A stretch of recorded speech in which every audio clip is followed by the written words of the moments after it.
Hi, I'm Mike Hudson at the Museum of the American Printing House for the Blind.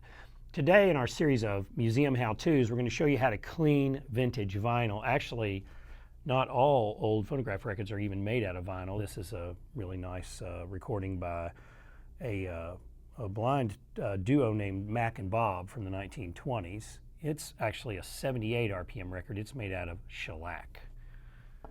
And then we also have in our collection here, a lot of talking book records, audio books. This is an audio book magazine, Newsweek magazine from the 1970s.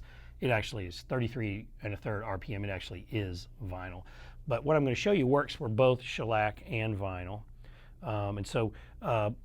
Over time, a lot of phonograph records get scratched either in normal use or in poor storage.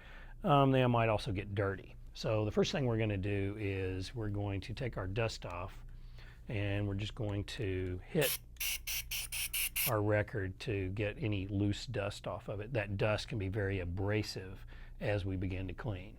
Then we're going to need some isopropyl alcohol, and the less water in it, when you go to the store and get isopropyl alcohol, it's different percentages of water. We want almost 100% isopropyl alcohol, right? We've got our Q-tip. We're going to take our alcohol and we're going to put some alcohol onto our record, and then we're going to take a dust-free cloth and we're just going to go with the grooves all the way around with the grooves. This record is pretty scratched up. This is going to do nothing for the scratch. It's just going to get the abrasive dust off of it, right? So we get all the dust off, turn it on the other side, repeat the motion. Then we're going to take an acid-free sleeve, right? Now, a lot of these vintage records come with their original sleeves, right? Which were designed to protect them, and usually did a pretty good job. And in fact, with a commercial record, it might even have lots of information on there. We don't want to throw that away, but we don't want to use the original sleeve because usually it's going to be made out of an acidic material. So it's breaking down and getting weaker and weaker as it goes.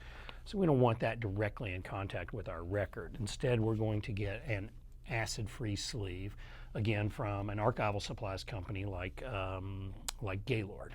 And we're going to take our original and we're going to drop our record down in there, and now we have stored it.